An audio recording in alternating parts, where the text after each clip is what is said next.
নমস্কার, অগ্রগতি অঞ্জনাস কিচেনে সকলকে জানাই স্বাগত। এখন চলছে গ্রীষ্মকাল, আর গ্রীষ্মকাল মানেই আমের সিজন।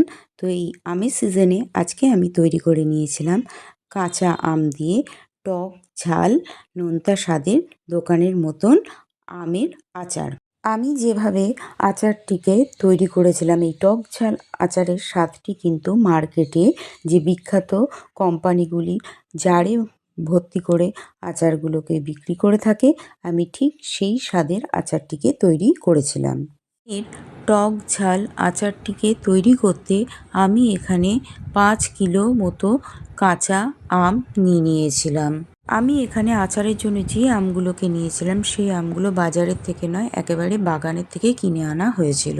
নিয়েছিলাম একেবারে লাল লাল রঙের পাকা লঙ্কা, আর এই লঙ্কাগুলো নিয়েছিলাম আমি 500 গ্রাম। আপনারা আপনাদের স্বাদ মতন নেবেন। তার সাথে নিয়েছিলাম আরও এখানে 200 গ্রাম মতন শুকনো লঙ্কা। সঙ্গে মশলার জন্য নিয়েছিলাম 50 গ্রাম করে জিরে, ধনে, মৌরি, আর এর সাথে নিয়েছিলাম 250 গ্রামের একটি বিট লবণ। বিট লবণটিকে আমি ভেঙে গুঁড়ো করে নিয়েছিলাম। সঙ্গে নিয়েছিলাম একটি ভিনিগার।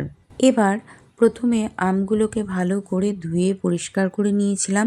তারপর প্রত্যেকটি আমের গায়ে থেকে জলগুলোকে ভালো করে আমি একটি কাপড়ের সাহায্যে ভালো করে মুছে নিয়েছিলাম, যাতে এতটুকুও সামান্য এদের গায়ে জল না লেগে থাকে। আচারে কোনো প্রকার জল গেলে কিন্তু আচার একদম নষ্ট হয়ে যেতে পারে।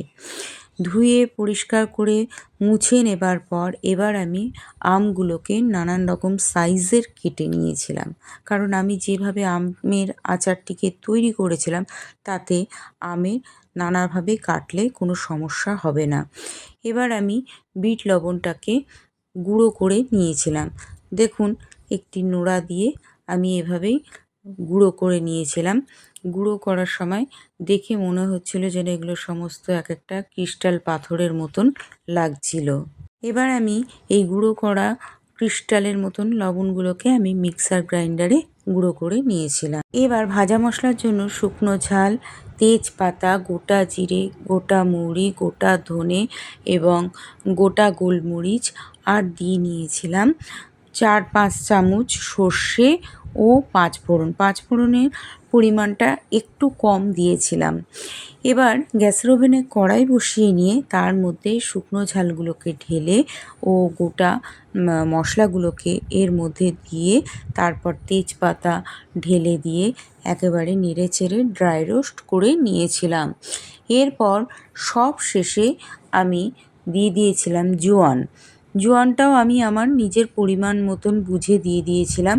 সমস্ত মশলা একসাথে ভেজে ড্রাই রোস্ট করে নেবার পর আমি মিক্সার গ্রাইন্ডারে এটিকে আধ ভাঙা অবস্থায় ভেঙে গুঁড়ো করে নিয়েছিলাম। এবার গ্যাসের ওভেনে একটি কড়াই বসিয়ে নিয়েছিলাম, তাতে আমি 500 গ্রাম কাঁচা সর্ষের তেল দিয়ে গরম করতে দিয়েছিলাম।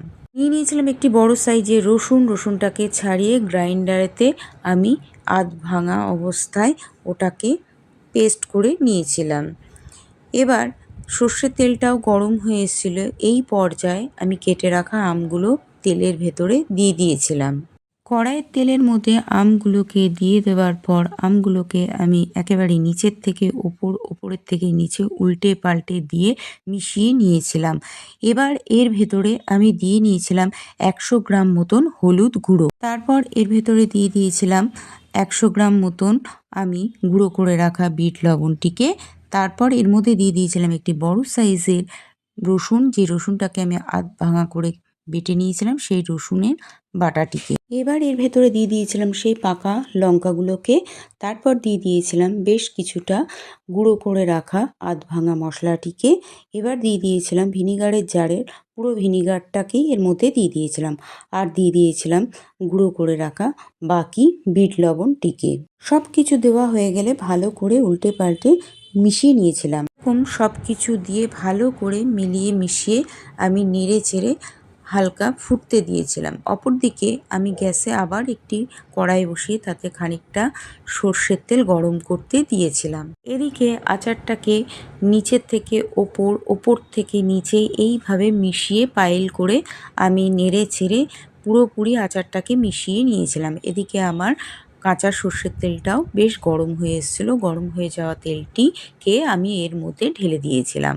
এবার আমি এর ভেতরে দিয়ে দিয়েছিলাম 250 গ্রাম সাদা লবণ, যেটা রান্নায় দেওয়া হয় সেই খাবার লবণ, আর দিয়ে দিয়েছিলাম বাকি বাঁচিয়ে রাখা সেই ড্রাই রোস্ট করা গুঁড়ো মশলাটাকে।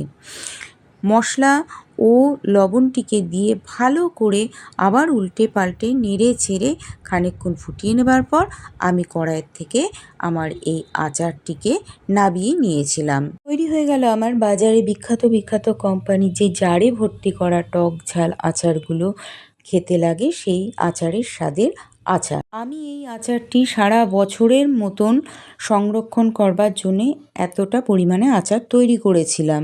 আচারটিকে কড়াইয়ের থেকে নামিয়ে নেবার পর আমি এখানে বড় বড় দুটো গামলার মধ্যে ঢেলে দিয়েছিলাম। বাকি আচারটুকুনি আমি দুটো 1 কিলো 1 কিলো 2 কিলো সাইজের কাঁচের জারের মধ্যে ভরে নিয়েছিলাম। এভাবেই আমি সারা বছরের জন্য তৈরি করে নিলাম এই আমের আচার। আমের আচারটিকে যত রোদে দেওয়া হবে আমের আচার কিন্তু তত ভালো থাকবে।